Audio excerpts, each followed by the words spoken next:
Hijri, so nearly 800 years ago. And so far, we've been spending the last few weeks in the book of commanding the good and forbidding the evil, talking about various things related to that issue. We're at the very end of this chapter. It's actually a very short section at the end of the chapter. Jazakallah khair.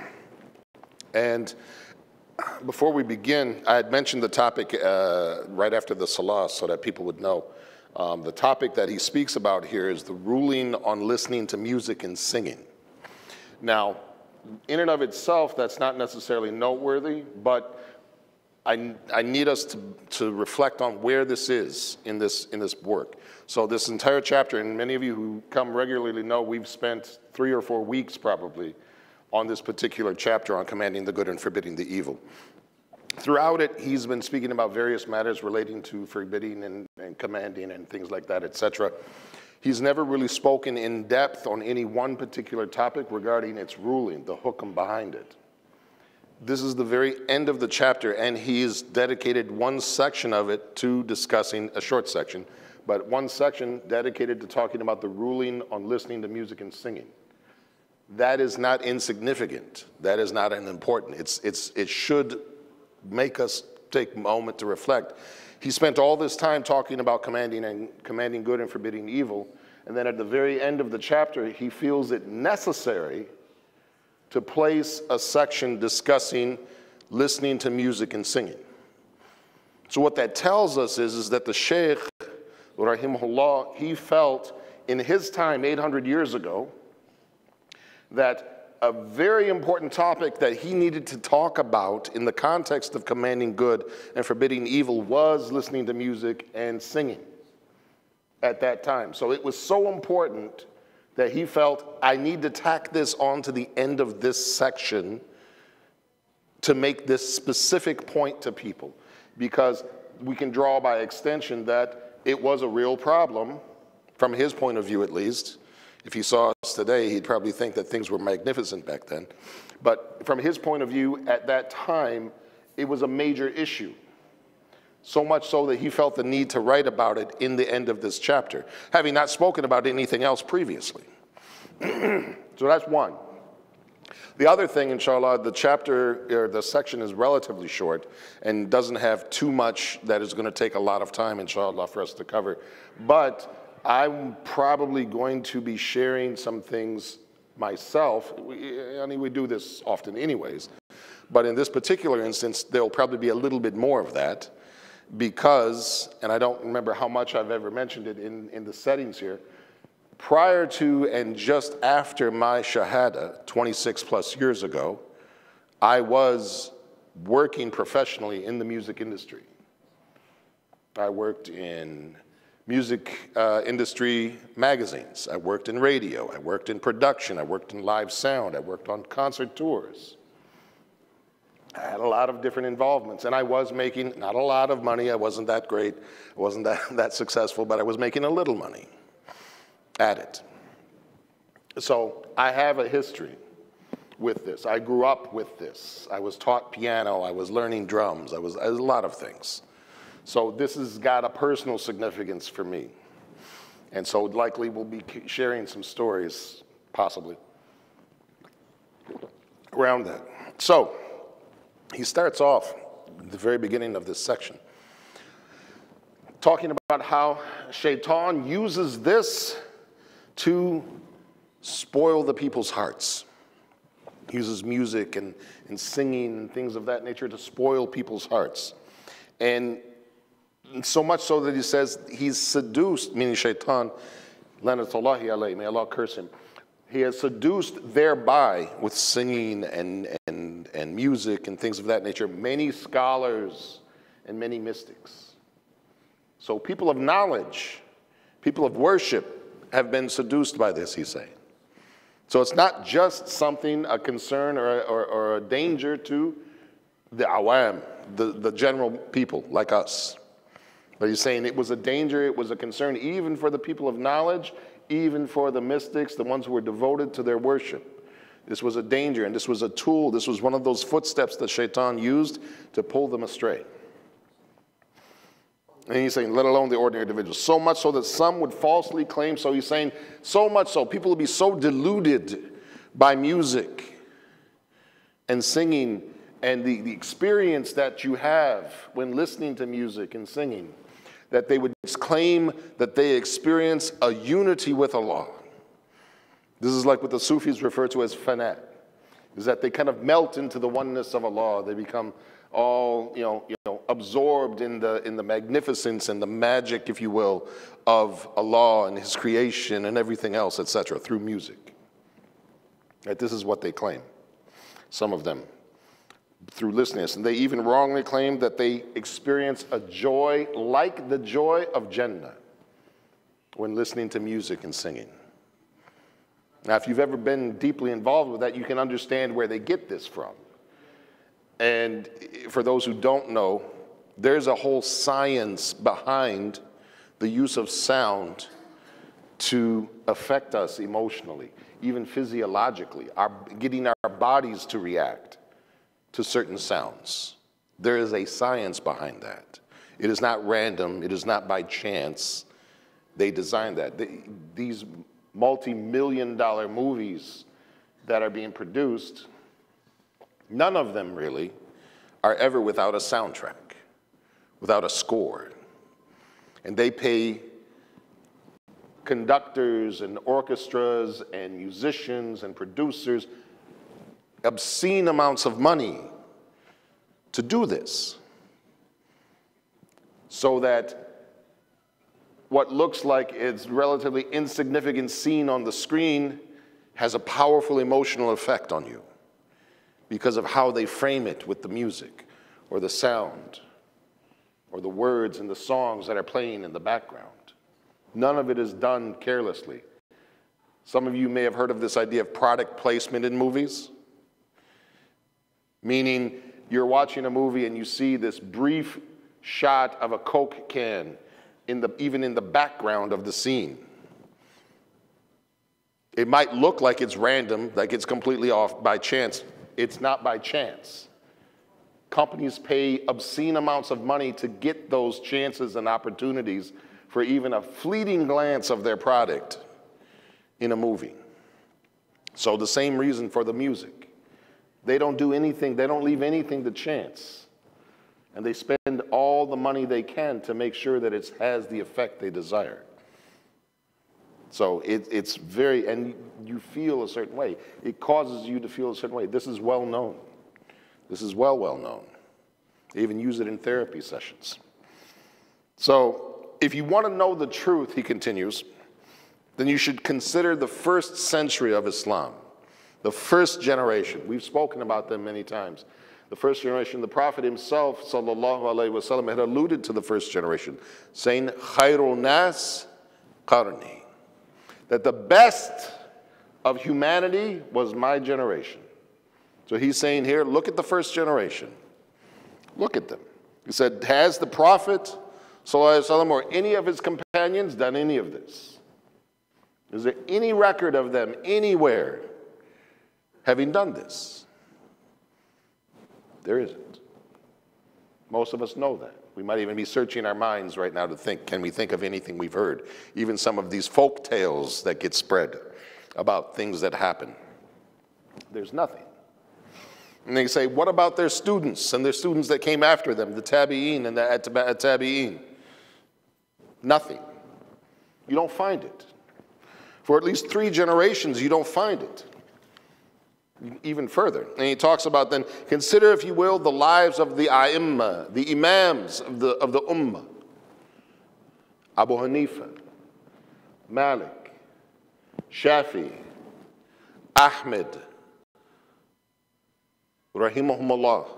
May Allah have mercy on all of them. He said none of them, they all condemned it. They all condemned it. There was no disagreement amongst them. We know they disagreed on more than enough things. But this is one of those things where they didn't disagree. They were unanimous on it. There was no place for it. There was no practice. There was no tradition. There was no need for it, as the author will allude to later. says they all have condemned it. Malik, he said, even stated that if someone buys a slave girl and they find out that she's a singer, then you have to reject it. You have to return that sale. Don't even take her. And you have to keep in mind that from the standpoint of what was valuable in society, singing girls, just like now, singing girls were valuable, more valuable than just the average girl that you might have working in your home or wherever. You should give her back. And when he was questioned about the singing, he replied, "It is done by the obscene people, the disobedient people. This is only them. They are the only ones that do that." This is Malik, rahimahullah. Imam Ahmed, he was asked about a man who died. A man died and he left a son. Wasn't quite old enough to take care of himself completely or for whatever reason, etc. And he also left a slave girl. It turned out that she was a singer. And because of the boy's situation, he needed resources to take care of himself. And so he planned on selling her. And he asked Imam Ahmed, rahimahullah, about this.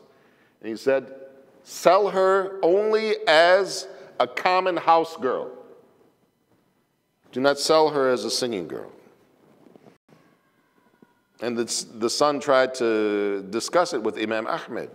And he told him, he said, if I sell her as a common house girl, I only get 20,000. But if I sell her as a singing girl, I'll get 30,000. He said, you only are to sell her as a common house girl, nothing more. Because the earnings would be haram. We've spoken about this when we talked about some other matters earlier, about business dealings and things like that, etc. That money would be haram. Even if, and this is just, we're digressing slightly, that money you would get, the 10,000 extra that he might have gotten, were he to use that to buy dhabiha, to feed his family,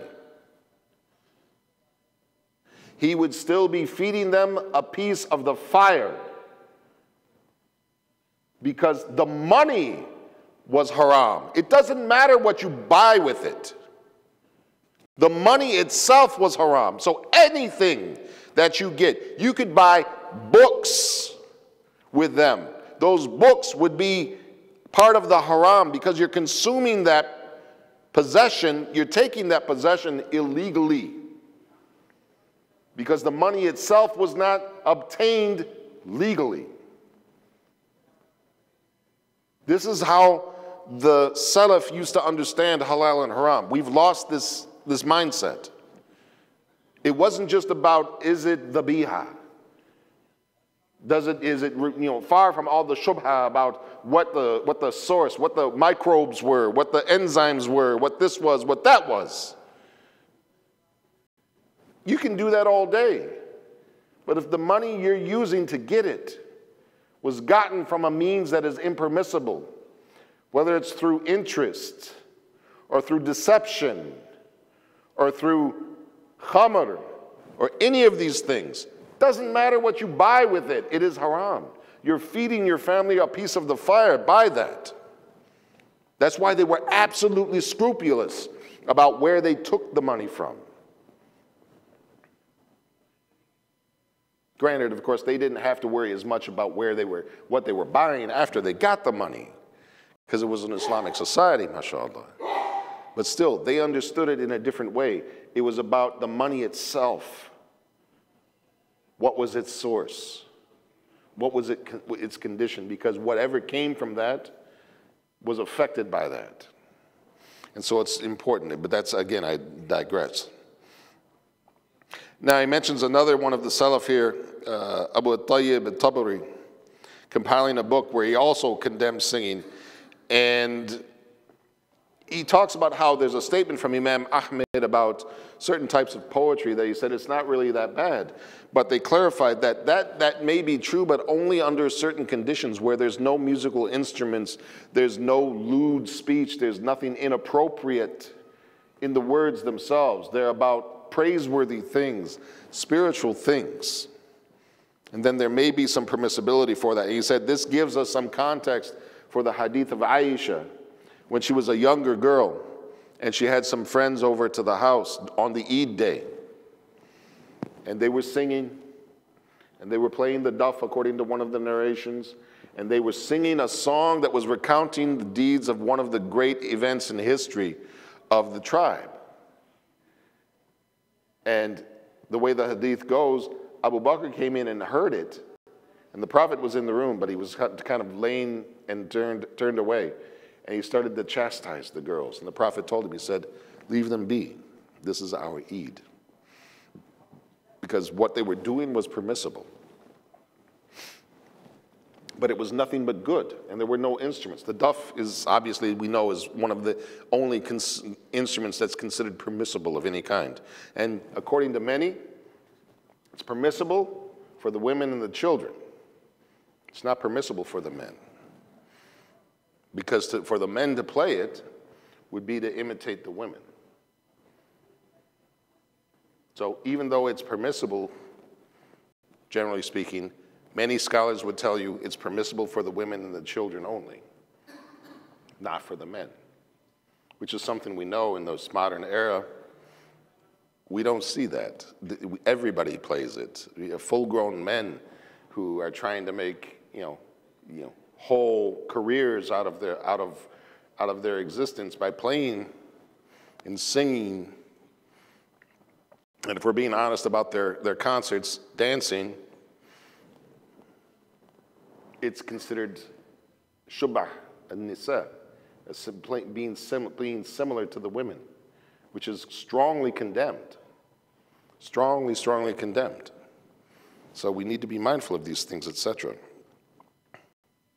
It says, they do not claim that it's some sort of lawful amusement, but rather, now he's talking about the justification that people gave, that we were referred to earlier. They don't claim that it's just some sort of harmless amusement, which is what some say, and that's at least somewhat understandable, even if it's arguable and debatable, that it's some sort of permissible amusement.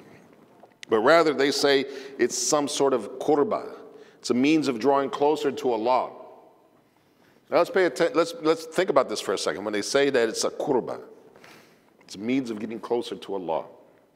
If that's true, we may have mentioned this before, but the definition of worship that Ibn Taymiyyah favors, which is a really comprehensive definition, is anything we do, whether apparent or hidden. In other words, whether from our actions externally or internally, seeking the pleasure of Allah, this is qurbah, it is worship. So anything we would do with our hands, with our feet, with our tongues, with our eyes, any of those things that we do, seeking Allah's pleasure, is performing an act of worship. Anything we do with our hearts, seeking the pleasure of Allah, hoping and fearing, loving and hating, trusting and fearing, that is also a worship. That is also something we do seeking the pleasure of Allah. All of that. If any of that is done that has no basis in the Sharia, has no basis in the words of Allah or His Messenger, then this is complete innovation. As we say in the khutbah, كُلُّ بِدَّةٍ ضَلَالَةٍ. And every innovation is misguidance. كُلُّ ضَلَالَةٍ فِي النَّارِ. أعوذ بالله. We don't need that. So why make things up? Why pretend that this thing that you've invented, that we established at least through the A'immah of Islam, the 3rd century of Islam, there was at least a near consensus that this is not something that should be done. For any reason. Forget about doing it as a means of qurbah. But just in general, it shouldn't be done. But here, not only are they doing it, they're trying to justify it by claiming something that doesn't exist. It talks about how wonderful this is, that it's just distraction, and that true ecstasy, this feeling of qurba comes from the Quran and contemplating over it and reciting it, etc. And he mentions, hopefully I still have that bookmarked. Bookmark go away. He mentions an ayah relating to, all right. There it is. He mentions an ayah talking about how it's reflected in the words of Allah. He says, it's not, before I get to that, he says it's not just that, it's from contemplation of the Quran. When your heart moves from the fear of punishment or the longing for reward, these are the things that bring the real ecstasy, this real uns, this companionship, this closeness to Allah that we have. So desiring to benefit for the hereafter is similar to gaze. He says this is misguidance to say that, I'm going to listen to songs and singing and this and that, or I'm going to sing and whatever, and that this is going to bring me closer to Allah. He says this is like, in the example he gives, this is a phrase that was common in these days, talking about similar to gazing at a beardless youth to meditate over Allah's creation. So this is one of the things that you find dispraised in the early days. They discouraged grown men to look too long or too intently at beardless youth because the appearance is still somewhat, for lack of a better word, effeminate. And the fear is that something may stir inside them, and that they use that as an excuse to peer that and to gaze at the beardless youth as a way of appreciating Allah's creation. That whether this is good and true or not, that you may find appreciation of the creation of Allah, is that there's danger there, and that wasn't the way that the early generations, they appreciated Allah's creation. Allah alludes to that when he mentions in the Quran, this is the ayah that he mentions, where it says, أَفَلَمْ يَنْظُرُوا إِلَى السَّمَاءِ فَوْقَهُمْ كَيْفَ بَنَيْنَاهَا وَزَيَّنَّاهَا, is that do they not look at the sky above them? And actually, ironically, I did that just as I was coming out to the car today. How we have made it and adorned it, and there are no flaws in it. وَلَا تَفَوَّتْ. Do you not look at the creation? There's so much in the creation that is more than enough of an ayah for us to give us something to reflect upon and to appreciate Allah and to draw close to Allah. We talk about being born upon a state of fitrah, and that there's just enough in the creation for us to be guided in the absence of everything else. There's still an innate guidance that we've been given and an appreciation that we can have. You even look at Ibrahim when he was a youth, and he talks about how he looked to the stars, and he said, this is my Lord. And then he said, I do not like those who set. And then he looked to the moon, this is my Lord.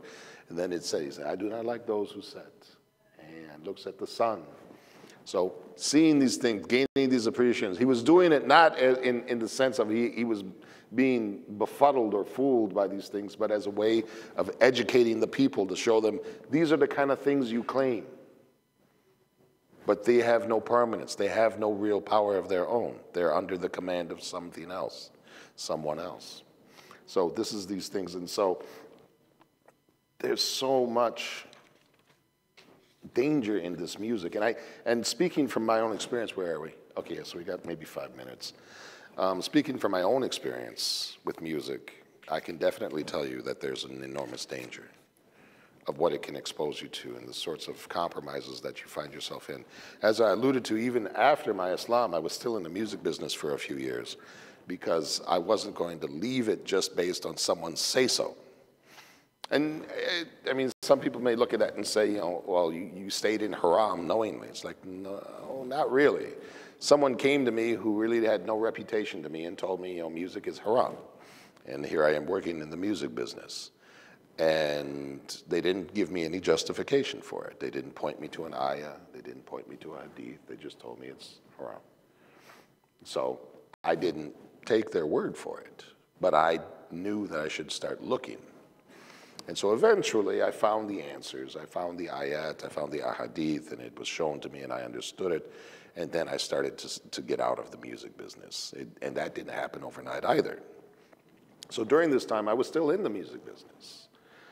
still making records. I was still working with artists who would, smoke marijuana in my studio, and actually, usually I made them go outside, actually, after I became Muslim.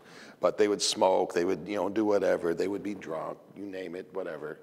I would be going to nightclubs because I would have business meetings in nightclubs. I would all of these different things. I would go to concerts, I would go to all of these things. This was my life. And there's so much that happens in that life.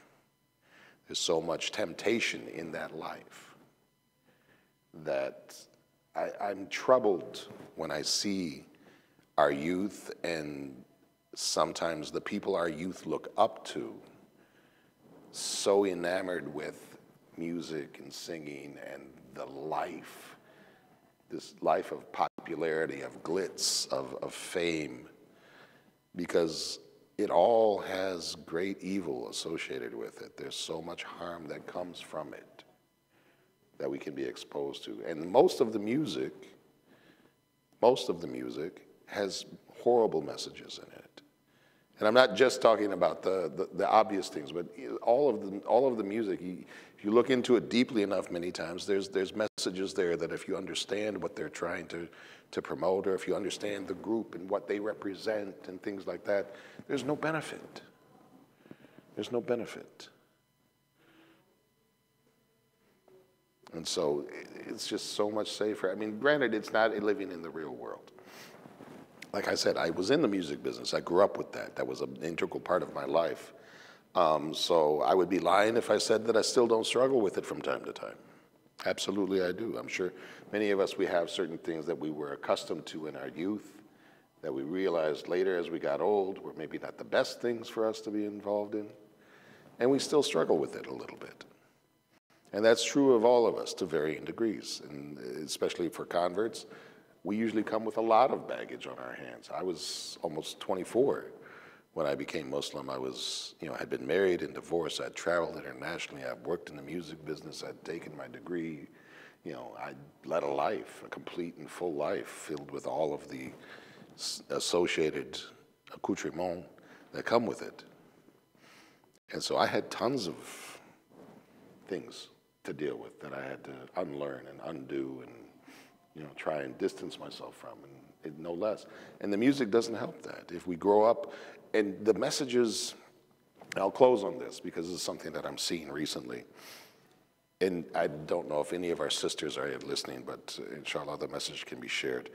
One of the dangers, and it's true for the boys as well as the girls, but the girls sadly suffer from this more, is the perception of what relationships are, or what they're supposed to be, that is presented in not just music, but also all of the media and everything else in general, is complete lies, complete hogwash. They would have our youth think that marriage and love is all that, in love or in marriage, all they need is love. And it's going to be magical. There's going to be fireworks. It's going to be rainbows and stars falling, and just fantastic. And their life will be perfect, and everything else. And anybody that's married in this room, all of us can know all too well that that is not true. Doesn't matter how wonderful our wives are, what a great husband we are.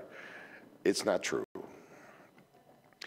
And it sets them up with these really horrible false expectations, where it becomes so easy for them to be ungrateful, dissatisfied, and by their own hands undo the building that has been built for them, that they just need to spend a little time filling it up with the furniture of a good, happy marriage and family, and not expecting that it's going to be perfect overnight. But as we know, and if we don't, some of our brothers, mashallah, are young enough that they haven't crossed that bridge yet. No matter how good a relationship is, no matter how well-intentioned, educated, and caring and compassionate we are, you will fight. You will have conflict. You will have disagreements repeatedly. But that is part of it. And as one of the therapists that I study in terms of marital counseling and things like that, those, if we understand their actual value, those are actually opportunities for us to transform our relationships. They're like a cry for help and us giving us an opportunity to respond to a need. But that takes a lot of practice to be able to see it like that. It's easy to understand that academically or to read that somewhere and go, yeah, that makes sense. But to actually understand it and act upon it in our own relationships, that's a lot harder. But it's a good place to start. But so all of these lies, all of these fallacies, this whole smoke screen that is created through these things is very, very dangerous and sets us up for a lot of horrible, horrible letdowns. And these letdowns, which are very, very dangerous because for many, especially our youth these days, it causes them to have a crisis of faith, to really question, do they believe at all? I've heard too many youth privately admit that they don't want to be Muslim. And they're from good families, quote unquote, good families. They're not the kids you see out in the street somewhere, but the kids that you see coming here, who privately will say, I don't want to be Muslim, or I'm not, I don't feel anything when I pray, or they feel nothing because they've been given such a false idea of what it's supposed to be like. And they feel like they find it somewhere else. It's part of our challenge about teaching our children and ourselves about this deen so that we feel the effect of it in our lives. Inshallah. Subhanakallahumma wa bihamdika ashhadu an la ilaha illa anta astaghfiruka wa atubu ilaik.